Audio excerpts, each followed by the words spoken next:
Hey, what's up, y'all? This is Govia bringing out episode 7, season 2 of my Cleveland Fantasy Draft Association. And we were playing the Charlotte Bobcats in the first round of the NBA playoffs.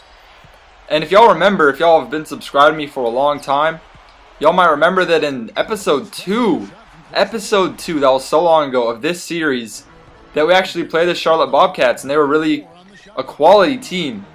You know, they have Pau Gasol down low and Andrew Bynum.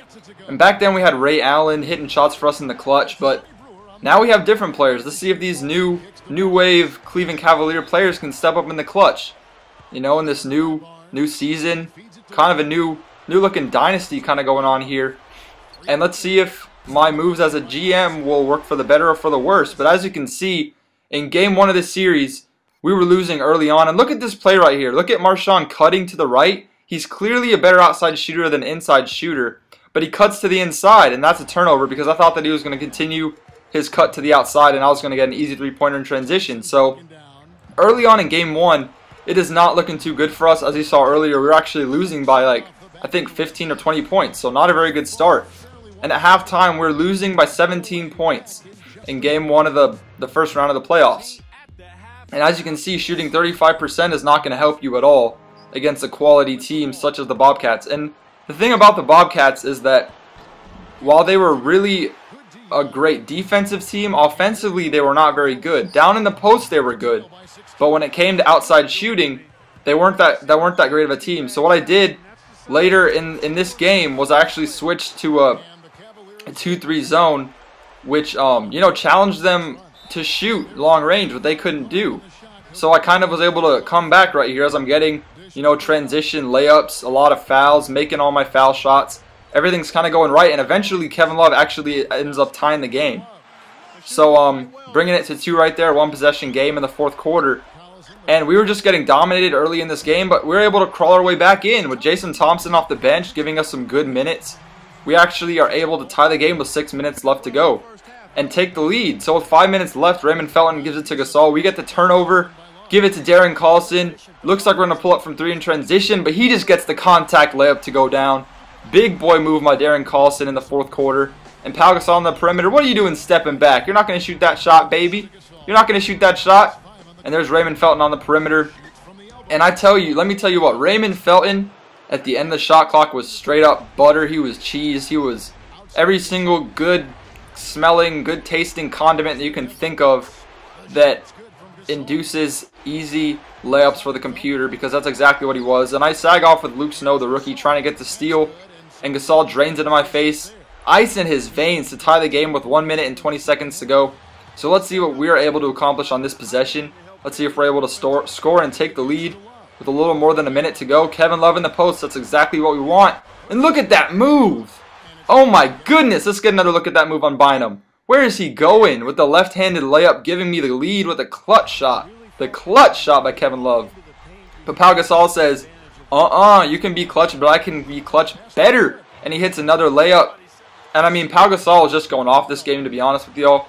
He had a bunch of points in the 4th quarter. Not really doing that much in the beginning. And our rookie, Frederick Tucker, misses the shot. You know, most of the time you don't want a rookie taking the last shot, but his offensive clutch is actually 85, a really quality player. And at the end of the game, we're not able to make the 3-point shot, so they have the 2-point lead. And if we get a stop right here, we still have a chance, but we have to get this stop pretty much. So we're trying to get this stop. We're playing pretty good defense down low. They're almost calling ISO with Felton.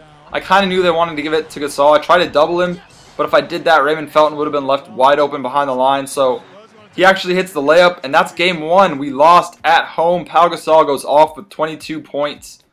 And Frederick Tucker, the rookie, leading me in points. Nobody really stood out offensively for me. Kevin Love was able to get the double-double, but nobody really stood out offensively that game. Kind of a dismal effort, and we're hoping to bounce back in game 2. And Frederick Tucker has been an amazing, important acquisition in the offseason. We traded Ray Allen, you know, a diminishing Ray Allen as his career continued to go on. His skills are kind of diminishing, but look at that layup by Marshawn Brooks with a spin move. But we traded Ray Allen and I think a 2nd round pick to get Frederick Tucker, who actually ended up being the 6th overall pick from the Detroit Pistons. And he is a great player. You'll see later on in this series how good he is and what I'm talking about, the extent of how good he is. But he's a good low post player, 82 overalls. His best shots are his fadeaways and his mid-range shots, and he can drive. And he can't really shoot threes. He's almost, dare I say, some of y'all might kill me for saying this, but he is reminiscent of an early rookie Michael Jordan. And my friend actually said that while I was playing. He's like, this guy's playing like Michael Jordan. He's kind of like, I don't know, he's kind of like Jordan or Rudy Gay or Scottie Pippen, but he's a quality player. But anyways, back to the gameplay. So game 2 at home, we are up by 5, and now we are up by 7. That was a 2-pointer. I thought it was a 3. But yeah, at the end of that first quarter, Anton Jamison's able to get the shot to go down off the screen. Jamison's been really good off the bench for us, and so is this guy, Kawhi Leonard. When my rookie Frederick Tucker can't step up, Kawhi Leonard's always there to pick up the mess and really just give us those quality minutes. He's really kind of giving him a run for his money for the starting spot, but my rookie's actually been stepping up lately. But Kawhi Leonard stepped up this game, drawing fouls, hitting all of his shots in game 2 at home in a must-win game. We cannot afford to lose both games at home against the Charlotte Bobcats. It just can't happen. They're too good of a team. They'll pounce on the opportunity. And remember, y'all, I'm playing on 5 games a series, so if I lose 3 games, I'm out. It's not 7 games. If I lose 3 games, I'm out. It's not like I can afford to lose 3 games. It's not like a normal out of 7 where I can lose 3 and come back, or it's not out of 7, so it's not. 4-game win is the series. And look at that shot by Darren Collison, stepping back, hitting the beautiful shot, driving in.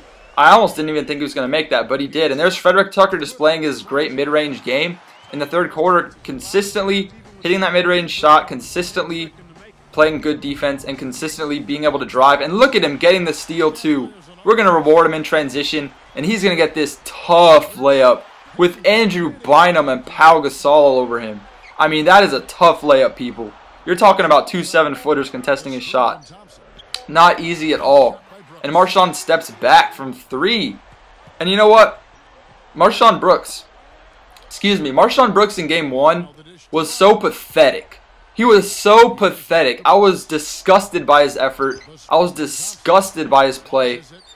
And I was even considering benching him. But you know what? He proved me wrong. Coming out in this 3rd quarter and in the 2nd quarter, in this game, just giving it all. Giving it his all, putting forth as much effort as he could physically put forth. And in that first game, he only had 4 points, I think. And that is just not good enough from one of your leading scorers, one of your premier offensive players, Frederick Tucker, with the jam. Get dunked on, bitch! Woo! Just a nasty dunk. Getting a little hype over here. And as you can see, Josh Smith, I tried to play it to him, but he wasn't having the ball, so I guess I couldn't really play it to him. And Kevin Love's going to post up Bynum, and Frederick Tucker with a few pump fakes is able to get the tough shot to go down with 3 minutes left to go in the 4th. And with 10 points and 2 or 3 minutes left to go, that was pretty much the game. So we ended up stealing game 2 at home by 4 points. They were able to crawl back a little bit, but not quite good enough. There's Andrew Bynum looking frustrated and angry and uncomfortable. There's Marshawn Brooks celebrating a little bit, and we were able to pick up the victory. So those are the only 2 games I have for y'all today. Games 3, 4, and 5 will be in the next episode. But looking at the box score, Pau Gasol still did his thing. Frederick Tucker still did his thing. And I'm just proud with the effort of my team. Marshawn Brooks having 21 points. But anyways, thanks for watching, y'all. As I said before, I'll have games 3, 4, and 5 in the next episode.